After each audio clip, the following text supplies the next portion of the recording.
Bismillah, assalamualaikum warahmatullahi wabarakatuh. Alhamdulillah, salatu wassalamu ala rasulillah wa ala alihi wa sahbihi wa sallama taslima. Kita kembali lagi duduk-duduk dalam rangka izdiyadu fil ilmi, menambah perbendaharaan ilmu kita.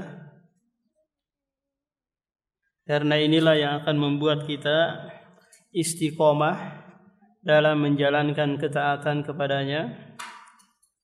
Karena ini adalah perintah Allah, wa'budu rabbaka hatta ya'tiyakal yaqin, beribadalah kepada Rabbmu hingga kematian datang. Sekarang kita umahat di halaman 132 di prinsip yang ke-43.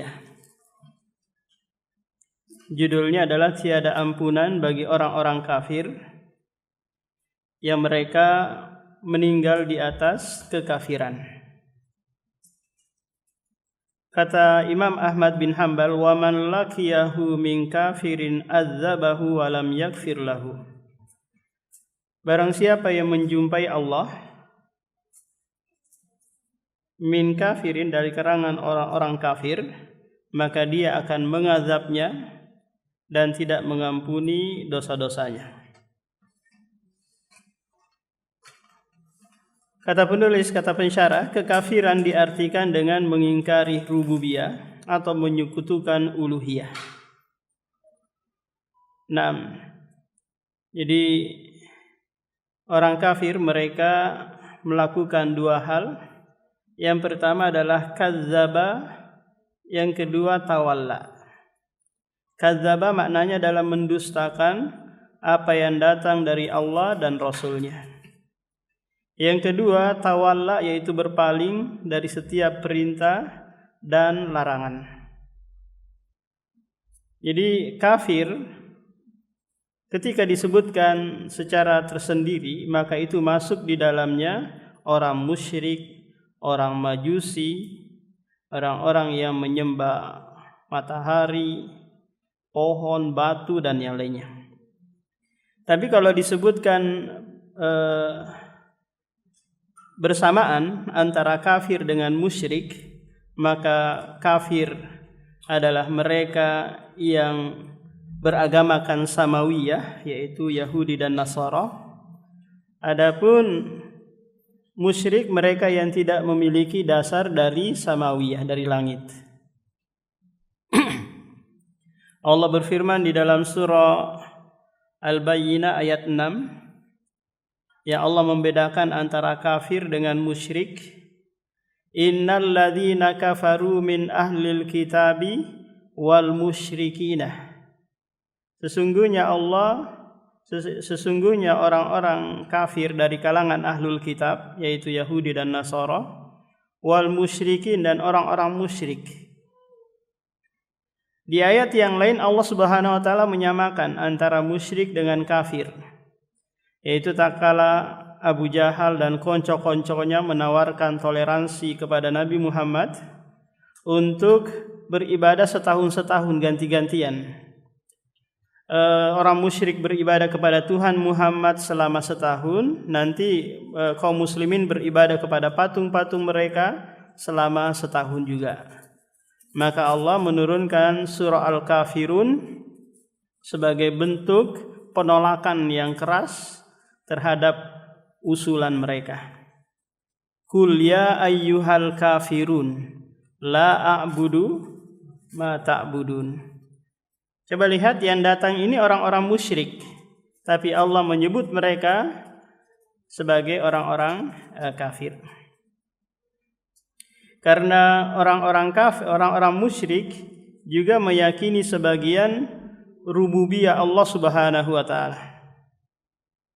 La in sa'altahum man khalaqas samawati wal ard la yaqulunna Allah. Jika kalian bertanya kepada orang-orang musyrik, siapa yang menciptakan alam semesta ini, maka mereka menjawab Allah. Yang mereka lakukan adalah menyekutukan Allah Subhanahu wa taala dalam hal peribadatan. Juga diartikan sebagai pengingkaran syariat atau suatu hukum perkara agama yang telah diketahui kewajibannya. Seperti salat. Sudah sepakat kaum muslim bahwa salat itu hukumnya apa umat? Wajib. Di sana ada yang mengatakan salat enggak wajib. Haji sudah wajib. Sudah apa? Sepakat para ulama tentang kewajiban berhaji. Ada lagi di sana yang mengatakan haji enggak wajib. Ini adalah mengingkari kewajiban haji. Cuma dalam hal perintah atau kewajiban ummahat, ada di sana yang terikat dengan kemampuan, ada juga yang tidak.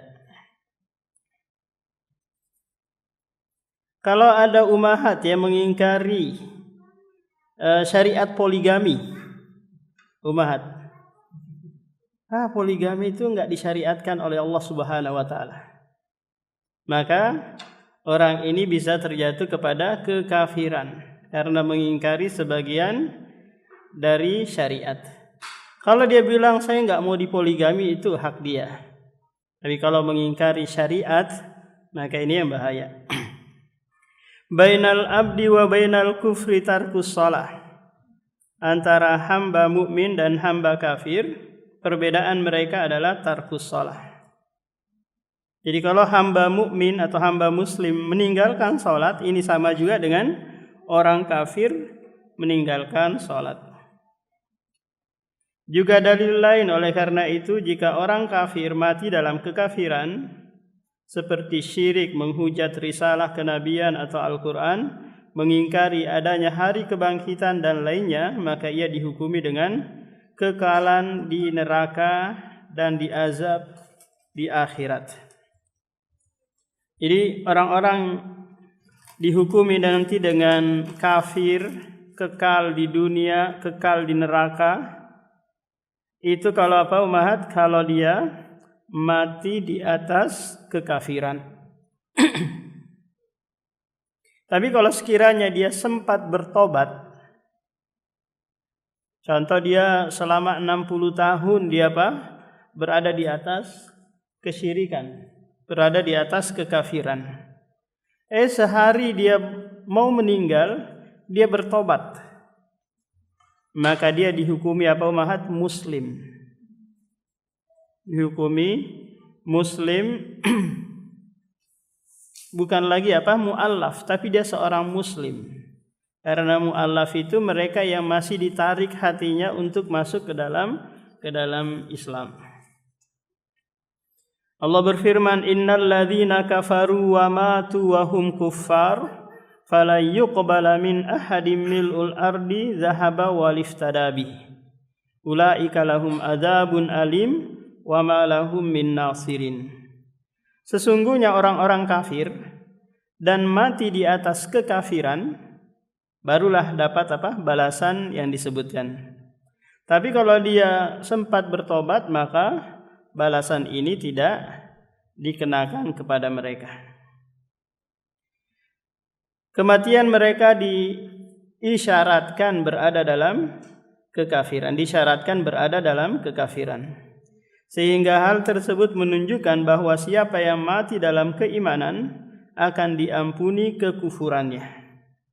Sempat dia bersyahadat, sempat dia masuk ke dalam Islam, meskipun sesaat gitu sebelum kematiannya, maka Allah menghapuskan dosa-dosanya selama hidupnya. Rasulullah bersabda kepada Abu Thalib, "Qul la ilaha illallah kalimatan uhajju laka biha indallah." Ini ucapan yang disampaikan Rasulullah kepada pamannya yang mau meninggal dunia, yang selama ini membela, menolong, melindungi Rasulullah dalam dakwah. Beda dengan Abu Lahab. Abu Lahab ini adalah paman yang istilahnya membenci, memusuhi, menyakiti ponakannya, itu Rasulullah sallallahu alaihi wasallam. Maka dari itu Allah memvonis Abu Lahab sebagai seorang yang pasti akan masuk ke dalam neraka jahanam. Allah berfirman, innal ladzina kafaru wa saddu an sabilillahi tsumma matu wa hum kuffar fala yaghfirallahu lahum. Orang yang mati dalam kekafiran, Allah tidak akan mengampuni dosa-dosanya. Hal itu dikarenakan mereka mati dalam kekafiran. Lalu bagaimana mereka akan diampuni sedang mereka mati dalam kekafiran? Allah telah mengabarkan secara umum bahwa Ia tidak mengampuni dosa syirik. Orang yang menyekutukan Allah Subhanahu wa taala dengan sesuatu. Innahu may yusyrik billahi faqad harrama 'alaihil jannata wa ma'wahun nar. Sesungguhnya barang siapa yang menyekutukan Allah, maka Allah akan mengharamkan baginya surga dan tempat kembalinya adalah neraka. Hanya saja nanti ummahat para ulama berselisih apakah dua ayat disebutkan di sini itu masuk juga di dalamnya syirik kecil ataukah hanya syirik besar saja. Karena Allah menyebutkan secara umum di sini barang siapa yang menyekutukan Allah tanpa memandang syirik kecil atau syirik besar, maka Allah tidak akan mengampuninya. Nah, sebagian ulama ada yang memasukkan ini dalam keumuman. Sebagian yang lain juga memisahkan. Karena Rasulullah bersabda di hadis yang lain, inni akhwafu ma akhafu alaikum asyirkul asghar. Sesungguhnya yang aku paling takutkan menimpa kalian adalah syirik kecil, yaitu riya. Seseorang menghiasi salatnya karena dilihat oleh orang lain. Perbedaannya apa ummahat ini? Pernah nggak kita sebutkan ummahat perbedaan antara syirik besar dengan syirik kecil? Pernah? Belum ya? Oh iya. Perbedaannya ummahat, kalau syirik besar itu dihukumi kafir.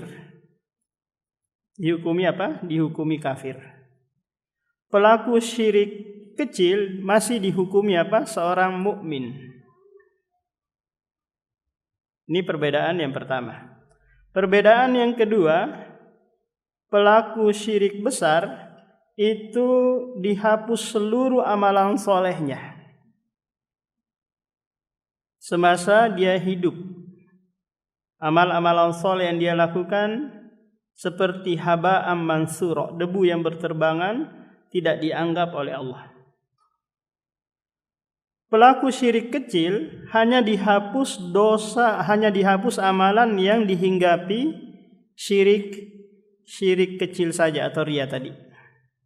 Contoh ummahat, dia salat subuh tadi, riya, maka salat subuh itu saja yang dihapus, tidak diterima. Salat-salat yang lain yang tidak ada riyanya maka diterima oleh Allah Subhanahu wa taala. Perbedaan yang ketiga, kalau syirik besar itu menyebabkan pelakunya kekal di dalam neraka. Kekal di dalam neraka. Pelaku syirik kecil dimasukkan ke dalam neraka tapi tidak kekal.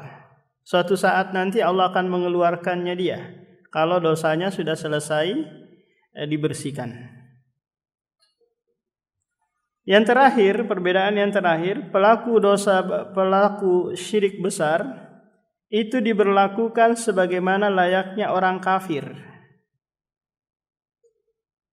Kalau dia meninggal tidak dikubur di kuburan kaum muslimin, hartanya tidak diwarisi oleh anak-anaknya yang muslim, tidak didoakan dan seterusnya. Beda dengan orang pelaku syirik kecil, dia masih dikubur, dimandikan sebagaimana layaknya muslim. Hartanya juga diwarisi oleh anak-anaknya.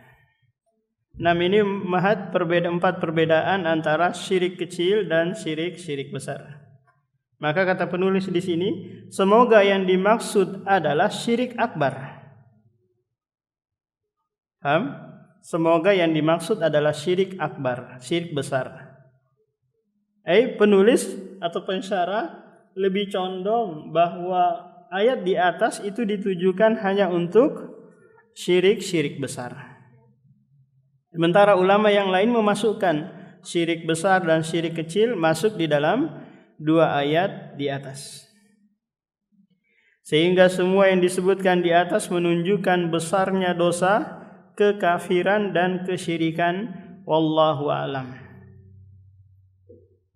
Jadi kesimpulannya umahat bahwa Allah tidak mengampuni dosa syirik dan dosa kekafiran kalau orang itu mati di atas kesyirikan dan kekafiran. Ancaman-ancaman dan hukuman yang disebutkan di ayat-ayat yang kita bacakan umahat itu berlaku kalau apa? Kalau dia mati di atas hal tersebut.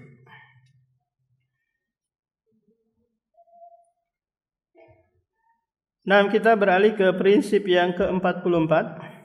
Warrajmu haqqun ala man zana wa qad uhsina idza tarafa aw qamat alaihi bayyinah. Hukum rajam merupakan hak bagi orang yang berzina sedang ia telah menikah jika ia mengaku atau terbukti atas hal tersebut. Wa qad rajama Rasulullah wa qad rajamatil a'immatur rasyidun. Rasulullah telah melaksanakan hukum rajam, demikian juga para imam telah melaksanakannya. Prinsip ini umahat seharusnya dimasukkan dalam dalam bab fikih. Tapi Imam Ahmad membawakan hal ini membantah kelompok-kelompok yang lain yang tidak mengharuskan rajam bagi mereka yang berzina. Karena ini adalah hukum yang diterapkan di dunia. Jadi rajam itu mahat adalah seseorang dimasukkan ke dalam lubang sedalam dada, kemudian dilempari batu-batu kecil sampai meninggal dunia. Nah, hukum rajam ini ayatnya ada di dalam Al-Quran, tapi sudah dihapus lafadznya dan hukumnya tetap berlaku. Ayatnya itu bunyinya wasyaikhu wasyaikhatu in zanaya farjumuh. Kakek dan nenek-nenek apabila keduanya berzina maka rajamlah. Ini ayatnya. Tapi ayatnya sudah umahat dihapus, tidak lagi ditemukan di dalam Al-Quran, tapi hukumnya tetap berlaku. Nah, kata penulis di sini ar-rajmu haqqun ala man zana. Hukuman bagi orang yang berzina, tapi dengan syarat uhsina atau muhson. Yang berzina ini dua-duanya muhson. Apa itu muhson atau uhsina umahat? Seseorang dikategorikan muhson apabila memenuhi 4 syarat. Afwan ini umahat, ini karena pembahasan yang agak ini sedikit kita sebutkan sebagai bentuk penjelasan ilmiahnya. Jadi muhson itu harus memenuhi 4 syarat. Yang pertama, dia berzinanya di kemaluan. Paham? Di kemaluan. Jadi kemaluan laki-laki dan kemaluan perempuan bertemu.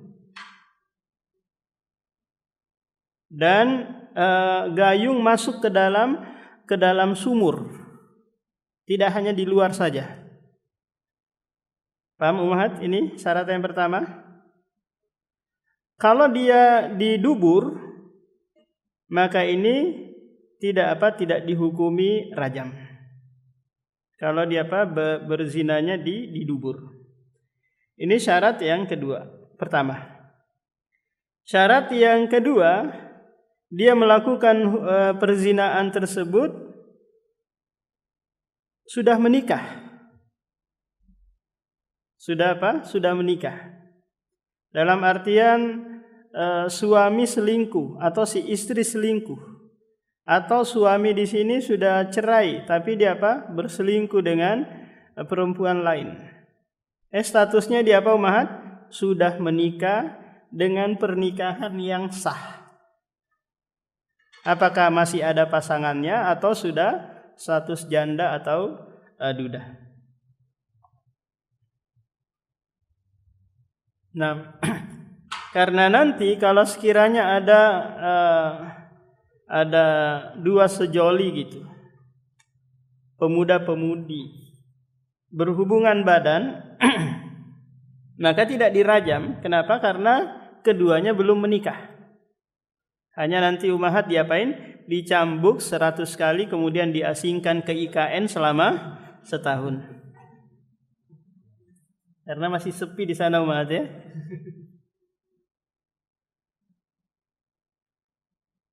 Atau sebaliknya, laki-lakinya sudah menikah, perempuannya belum menikah, maka yang dirajam nanti Ummahat? Laki-lakinya saja, perempuannya enggak. Atau laki-lakinya masih perjaka, perempuannya sudah menikah, maka yang menikah saja yang dirajam. Syarat ketiga, kamalul buluk, sempurna umur balik dan berakalnya dia. Sempurna umur balik dan berakalnya. Kalau dia belum balik atau belum berakal, maka tidak dirajam.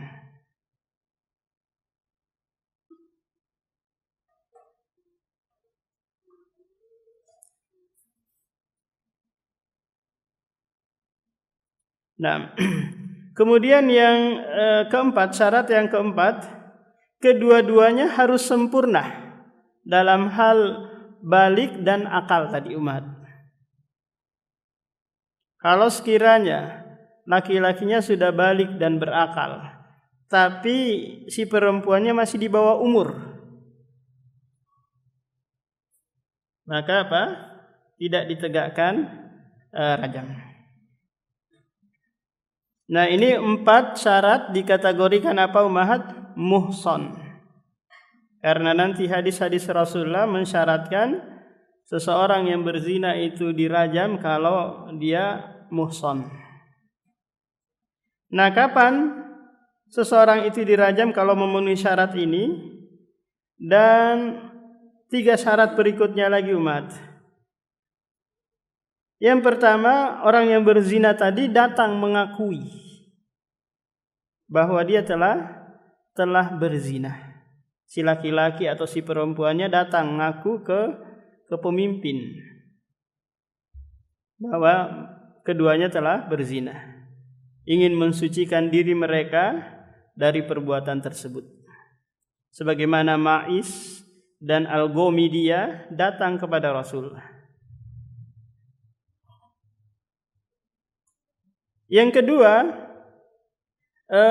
ada yang menyaksikan, ada yang bersaksi bahwa orang ini telah berzina. Nah, yang melihat ini haruslah 4 orang laki-laki. Kalau 3 gitu atau 2 saja ini tidak terpenuhi. Harus 4 orang. Kalau perempuan harus 8 orang yang menyaksikan langsung bahwa si lelaki memasukkan. Kalau hanya sekedar peluk-pelukan gitu, cium-ciuman, ini enggak bisa dihukumi dia berzina. Bagaimana dengan kalau dia video, terus dia share, ini sudah banyak orang yang menyaksikan ini Ustaz? Enggak. Dia harus 4 orang yang melihat atau memvideo langsung. Nah, kalau tidak terpenuhi hal ini, maka nanti tidak bisa ditegakkan rajam. Kemudian yang ketiga, ada hal yang nampak dari dirinya, seperti seorang perempuan hamil, sementara suaminya sudah 2 tahun berlayar, sudah tahun 2 tahun kerja di lokasi nggak balik-balik. Kok istrinya hamil dari mana ini? Nggak mungkin online kan ummahat ya? Mungkin nggak kira-kira? Nggak bisa. Ini dari mana? Maka tidak ada jalan lain kecuali apa ummahat? Dia berzina. Apakah dengan kakak iparnya atau adik iparnya? Pokoknya dia berzina. Kecuali mungkin pakai tabung gitu ya, pakai suntikan yang itu diambil dari mani suaminya yang di lokasi sana, kemudian dia kirim ke rumah istrinya. Mungkin ummahat? Ya mungkin. Tapi kalau dari mani yang lain, maka ini tetap dihukumi berzina. Jadi tidak bisa mengelak lagi. Kalau ada perempuan hamil, suaminya nggak ada di tempat bertahun-tahun atau dia belum menikah, ini sudah pasti apa? Sudah pasti berzina meskipun dia tidak mengakui. Nggak mungkin jin yang menzinainya kan? Atau malaikat apalagi.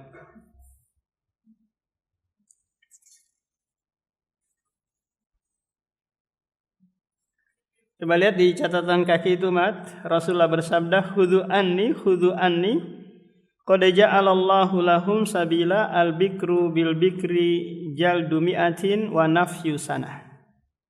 Wasayyibu bisayyibi jildu atau jaldu mi'ati wa rajam." Ambillah dariku, kata Rasulullah, Allah telah menjadikan bagi kalian laki-laki perjaka dengan perawan, jika berzina maka dicambuk 100 kali dan diasingkan selama setahun. Yang sudah menikah dengan yang sudah menikah dicambuk 100 kali dan dirajam. Hadis ini sahih ummahat. Cuman yang bagian belakang itu dihapus hukumnya. Apa itu? Dicambuk dulu, kemudian dirajam. Berarti 2 hukuman, tapi ini dulu. Tapi setelah itu dihapus hukumnya. Hanya apa? Hanya dirajam saja. Tidak dicambuk dulu, kemudian baru dirajam.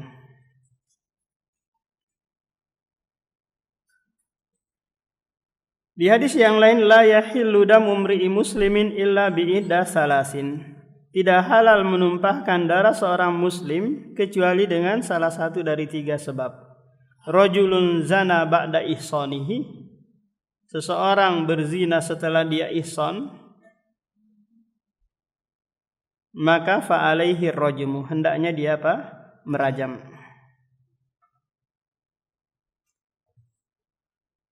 Maksudnya rajam seorang pezina muhsan yang telah menikah, lalu ia berzina setelah menikah dengan pernikahan syar'i. Nah, kalau sekiranya ummahat si lelaki membawa lari pacarnya, kemudian dinikahkan oleh penghulu di daerah mana gitu, maka ini pernikahannya tidak apa ummahat? Tidak syar'i, karena tidak ada wali sah. Tidak ada wali sah yang menikahkannya. Karena penghulu itu bukan wali. Wali itu adalah ayah si perempuan. Rasulullah mengatakan, la nikaha illa biwali. Tidak sah pernikahan kecuali dengan wali.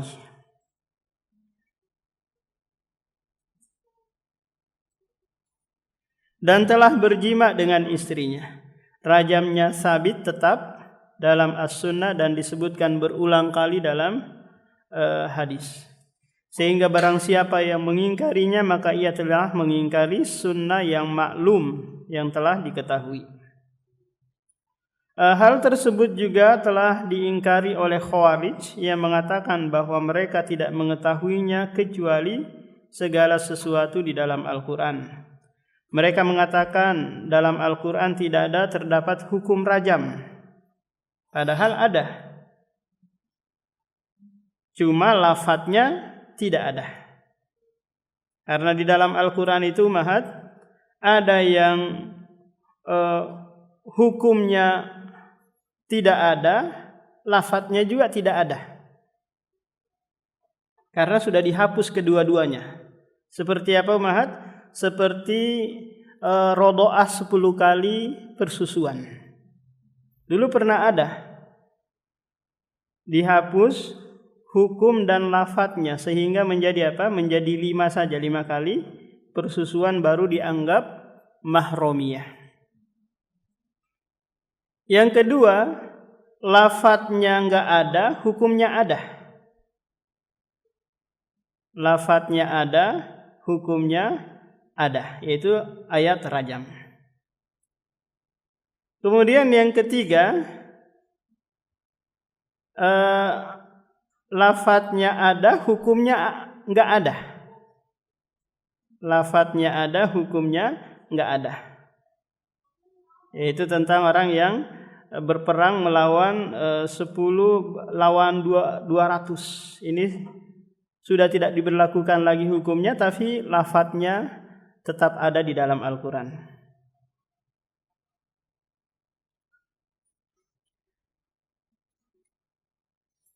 Adapun Umar radhiyallahu an telah menjelaskan bahwa di antara ayat Al-Quran yang turun adalah ayat rajam. Ia berkata, kami membaca dan memahaminya pada masa Rasulullah. Ayat rajam termasuk ayat yang lafadznya dinasakh tapi hukumnya tetap. Lafadznya dihapus tapi hukumnya tetap ada.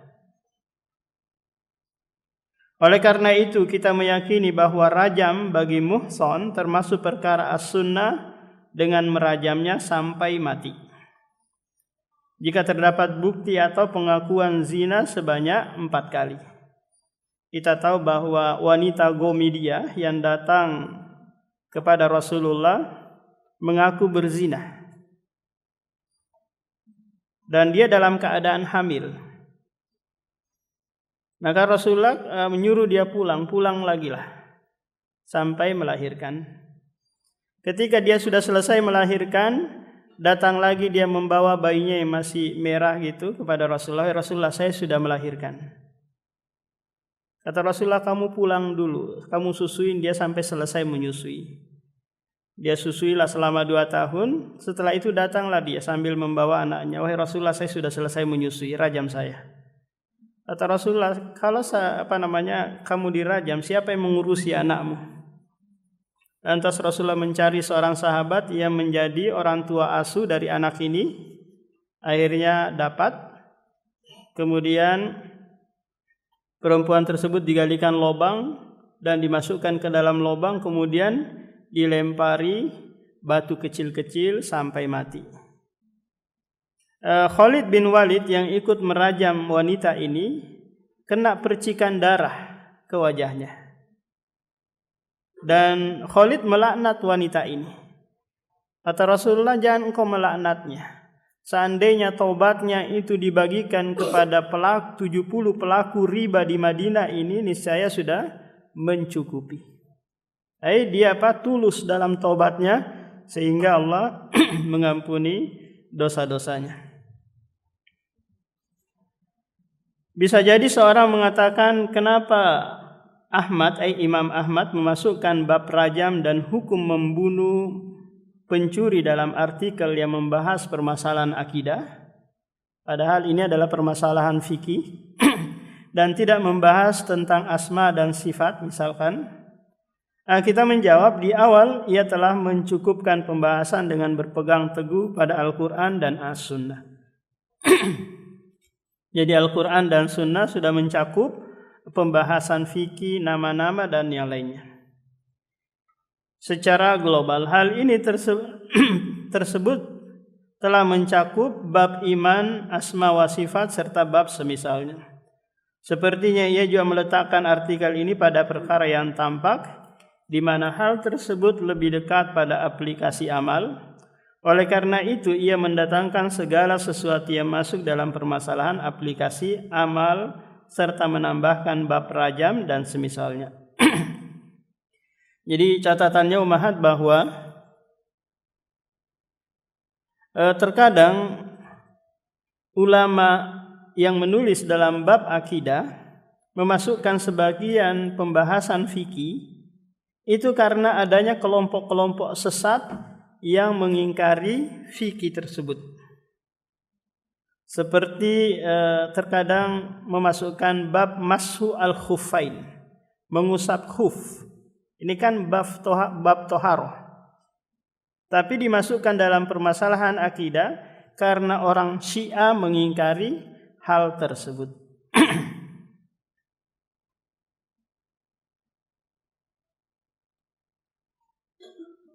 Meskipun hal itu termasuk perkara furu, cabang, karena adanya perbedaan pendapat berkaitan dengan bab tersebut pada orang-orang zamannya dan setelahnya. Oleh karena itu, ia memberikan perhatian pada perkara yang terjadi secara real.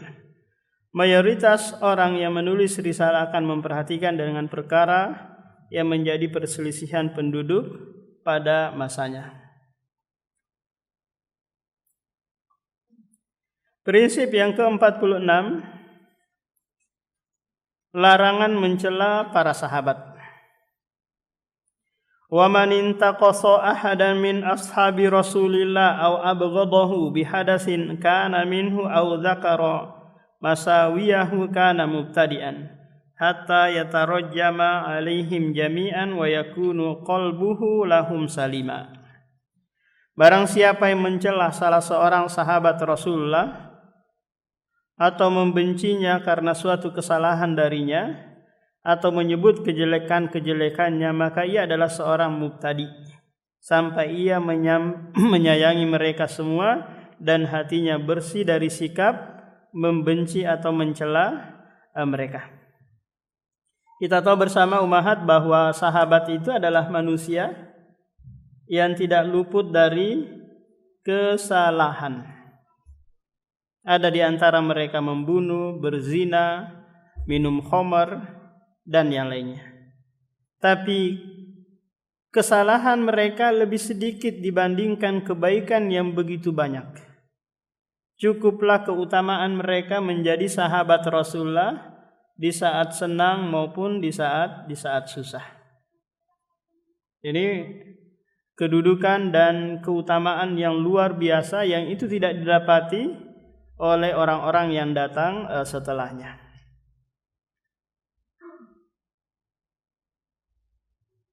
Maka Rasulullah bersabda di hadis yang di catatan bawah ini, la tasubbu ashabi fawalladhi nafsi biyadi law anfaqa ahadukum misla uhudin zahaban ma balagha mudda ahadihim wala nasifah. Janganlah kalian mencela sahabatku. Ini Rasulullah sedang ngomong di hadapan sahabat yang lain. Cuma sahabat yang belakangan masuk Islam, di antaranya Khalid bin Walid. Maka Khalid diperingati oleh Rasulullah jangan mencela sahabat yang awal-awal masuk ke dalam Islam. Maka lebih layak lagi hadis ini ditujukan kepada mereka yang datang belakangan, dari kalangan orang Syiah, dari kalangan Khawarij yang mereka mencela bahkan mengkafirkan sahabat.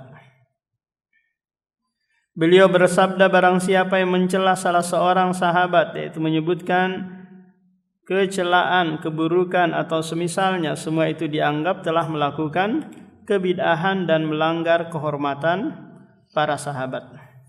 Tidak diragukan lagi ada beberapa sahabat yang berijtihad lalu diingkari oleh Rafidhah dan dianggap sebagai celah. Padahal bisa jadi hal tersebut termasuk kebaikan mereka. Sebagaimana termasuk kebaikan agama dan sebagiannya termasuk kebaikan syariat. Tidak diragukan lagi itu adalah keutamaan mereka meskipun golongan Rafidhah menganggapnya sebagai celah. Rafidhah umahat kalau sekarang ini adalah Syiah Iraniyah atau Syiah Isna Asyariyah yang ada di Iran saat ini. Mereka ini adalah Rafidhah.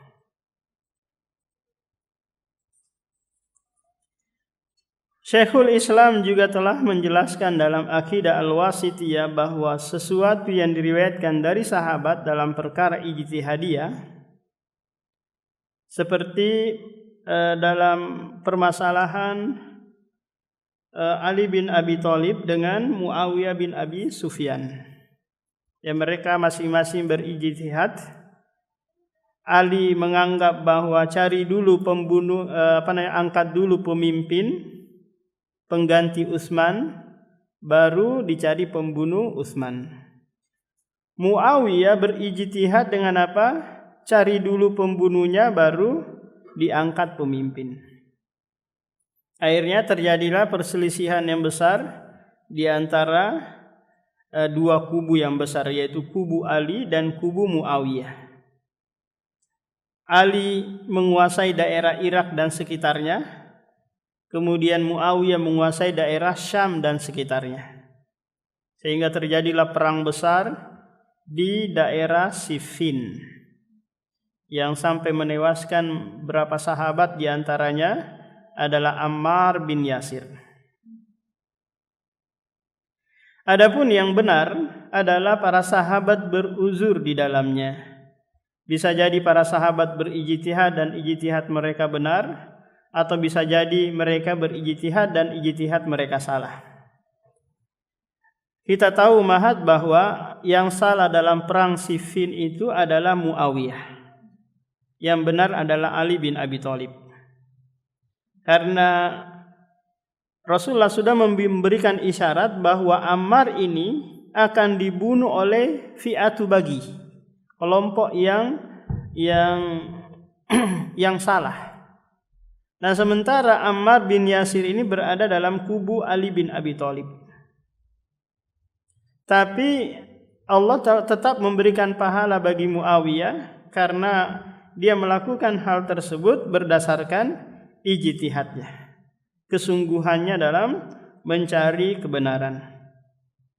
Maka Rasulullah menyebutkan dalam hadis yang dibawa umat, catatan 90 itu, idza hakamal hakimu fajtahada fa asaba falahu ajrani wa in ijtahada fa akhta'a falahu ajrun. Apabila seorang hakim, seorang ulama memberikan hukuman dan keputusan, lalu dia benar dalam keputusannya, maka mendapatkan dua pahala. Pahala mencari kebenaran dan pahala mencocoki kebenaran. Wa ini jatahada fa akhta'a falahu ajrun. Jika dia berijtihad lalu salah, maka baginya satu pahala. Pahala untuk apa, Mahat? Untuk kesungguhan dia dalam mencari kebenaran, bukan pahala untuk kesalahannya. Ada ustadz di Balikpapan Umahat berdalil dengan hadis ini untuk mereka yang mencoblos presiden atau wali kota atau gubernur. Jika salah kita dalam memilih, maka mendapatkan satu pahala. Jika benar, maka apa? Dapat dua pahala. Ini ngaur. Menempatkan dalil bukan pada tempatnya. Orang awam berarti dijadikan juga seperti ulama, kan, mujtahid. Karena setiap orang yang menyoblos itu enggak semuanya apa? Ulama. Ada orang jahil, ada orang gila, bahkan ada orang yang dipenjara disuruh nyoblos juga.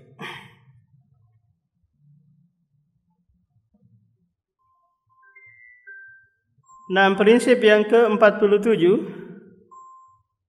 wan nifaku wal kufru ayyakfuru billah wa ya'budu ghairahu wa yudhhirul islam fil alaniyah mislul munafiqin alladzi kanu ala ahdi rasulillah wa qawluhu salasun man kunna fihi fahuwa munafiq hadza ala taglid narwiyaha kama ja'at la nufassiruha. Nifak adalah kekafiran. Itu kekafiran kekafiran kepada Allah dan beribadah kepadanya serta menampakkan keislamannya di hadapan orang umum. Seperti orang munafik yang hidup pada zaman Rasulullah. Nabi bersabda 3 perkara barang siapa ada pada dirinya maka dia adalah orang munafik. Hadis ini sebagai ancaman berat Kami meriwayatkannya seperti apa adanya, kami tidak menafsirkannya dengan makna yang lain. Imam Ahmad membawakan hal ini umahat untuk menjelaskan kepada kita bahwa di tubuh kaum muslimin baik di zaman Rasulullah maupun setelahnya ada saja orang-orang munafik. Orang munafik ini mereka yang menampakkan sesuatu yang berbeda dengan apa yang ada di dalam. Tidak seperti kue barongko umahat kan, pernah kita sebutkan. Kue barongko di dalamnya pisang, di luarnya apa? Daun pisang juga. Tapi munafik ini dia menampakkan sesuatu yang berbeda dengan apa yang ada di dalam. Nifak atau kemunafikan umahat itu terbagi menjadi dua. Yang pertama adalah nifak i'tiqadi, nifak keyakinan, di mana dia menampakkan keislaman dan menyembunyikan kebencian, permusuhan kepada Islam dan kaum muslimin. Munafik yang seperti ini nanti tempat kembalinya apa umahat? Fi darkil asfal, di tempat neraka paling bawah. Pasti masuk neraka yang munafik seperti ini. Cuma di dunia dia dihukumi apa? Dihukumi muslim. Diberlakukan sebagaimana kaum muslimin yang lain. Sebagaimana juga Rasulullah di masanya itu memperlakukan orang-orang munafik seperti sahabat-sahabat yang lain. Padahal Allah telah memerintahkan Rasulullah untuk membunuh orang-orang munafik. Allah berfirman di dalam surah At-Tahrim, "Ya ayyuhan nabiyyu jahidil kuffara wal munafiqina." Wahai Nabi, perangilah orang kafir dan munafik. Tapi Nabi hanya memerangi orang kafir, tidak memerangi orang munafik. Kenapa kira-kira umahat? Karena akan muncul mudorot yang lebih besar. Apa itu? Orang akan menganggap bahwa Rasulullah membunuh sahabatnya. Rasulullah memerangi sahabatnya. Padahal mereka munafik kan? Tapi secara zahirnya mereka apa? Muslim. Nah ini hal yang akan muncul ini Rasulullah tolak dengan tidak memerangi orang-orang munafik. Yang kedua, nifak al-amali. Nifak amali, yaitu kemunafikan yang sifatnya amal. Apakah itu ucapan dan perbuatan? Seperti kalau dia berkata dia berdusta, bila dia berjanji dia tidak menepati, bila dia diberikan amanat dia mengingkari atau tidak menjalankan amanat tersebut.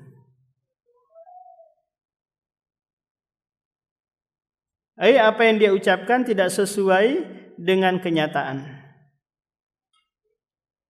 Dia berjanji, dia tidak menepati janji tersebut. Contoh dia diundang, besok datang ke rumah ya. Kalau dia bilang iya saya akan datang, berarti dia berjanji umahat kan? Kalau dia enggak datang tanpa ada uzur gitu, maka dia mengingkari janji. Lain ucapan, lain perbuatan.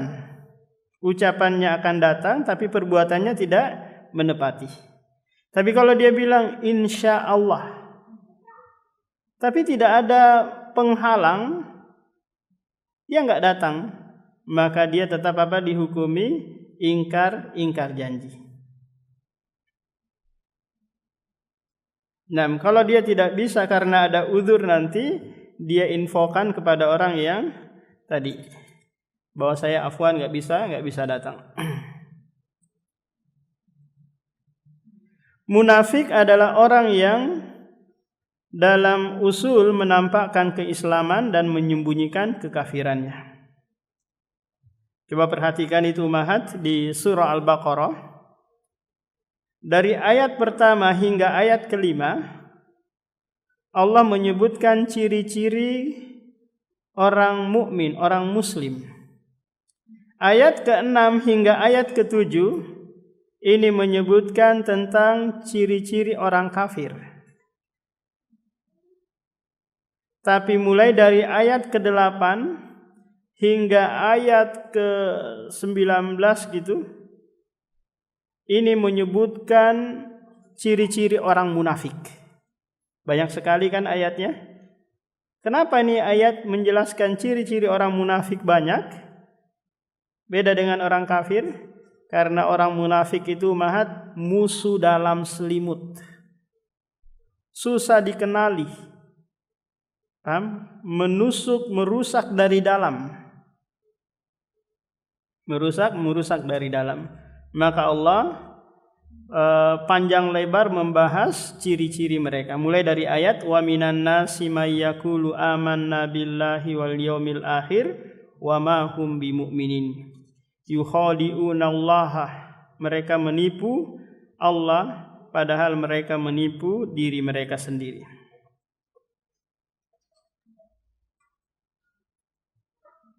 Wa idza laqul ladzina amanu qalu amanna wa idza khalau ila syayatinihim qalu inna ma'akum innama nahnu mustahziun. Ini sifat orang-orang munafik. Yaquluna bi alsinatihim ma laysa fi qulubihim. Mereka berkata dengan lisan apa yang menyelisihi hati atau batin mereka. Mereka lah yang disebutkan sebagai orang-orang munafik meskipun mereka melakukan itu untuk menutupi apa yang mereka yakini. Pada hakikatnya mereka ingin tetap dalam keadaan aman, baik bersama orang-orang mukmin maupun orang-orang kafir. Istilahnya Pak Umahat, di sana senang, di sini senang. Paham? Di mana-mana hatiku senang. Di kalangan kaum muslimin dia aman, di kalangan orang kafir juga dia apa? Dia aman. Dia bermuka dua. Ini yang bahaya. Terlebih lagi kalau sekiranya Pak Umahat terjadi perang antara orang muslim dengan orang Nasara mungkin, maka ada saja orang munafik yang dia di sana ngomong ini, di sini ngomong itu. Ini sangat berbahaya. Mereka lah yang disebut sebagai orang-orang munafik meskipun mereka melakukan itu untuk menutupi apa yang mereka yakini. Pada hakikatnya mereka ingin tetap dalam keadaan aman, baik bersama orang-orang mukmin maupun orang-orang kafir. Allah berfirman, alladzina yatarabbasuna bikum fa in kana lakum fathum minallah qalu alam nakum ma'akum wa in kana lil kafirina nasibun qalu alam nastahwid alaikum wa namna'kum minal mu'minin fallahu yahkumu bainakum yaumal qiyamah wa la yaj'alallahu lil kafirina 'alal mu'minina sabila. Sehingga mereka bersama orang-orang beriman secara zahir dan bersama orang-orang munafik secara batin. Inilah pokok nifak dan disebut sebagai nifak i'tiqadi. Ini yang kita jelaskan di awal tadi umat. Jadi yang mereka memiliki seperti ini tetap diberlakukan sebagaimana layaknya orang muslim. Kalau mati disolati, dikubur di kuburan kaum muslimin, hartanya apa? Diwarisi. Sebagaimana ini juga dilakukan oleh Rasulullah kepada Abdullah ibn Ubay bin Salul, Rasul munafik, kepalanya atau pemimpinnya orang munafik di Madinah. Ketika dia meninggal, putranya datang meminta baju Rasulullah agar baju tersebut dikafani oleh Abdullah bin Ubay bin Salul ini. Rasulullah memberikannya. Ketika Rasulullah mau mensolatinya, Umar menarik Rasulullah. Kata Umar radhiyallahu an, bukankah Allah melarangmu untuk mensolati orang munafik?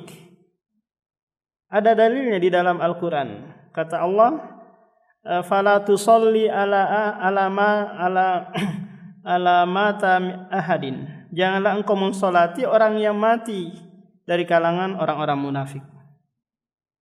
Tapi Rasulullah memiliki dalil yang lain.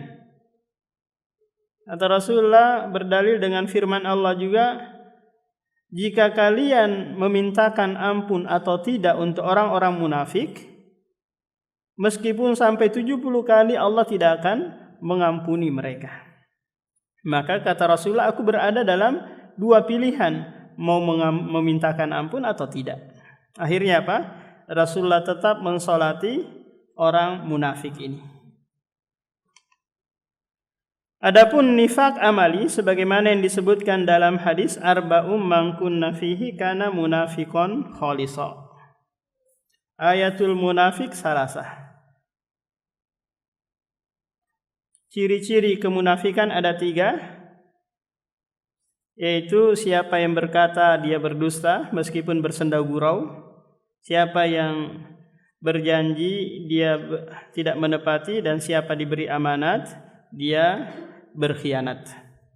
Ini nifak amali yang tidak mengeluarkan seseorang dari Islam dan tidak dihukumi kekal di dalam neraka.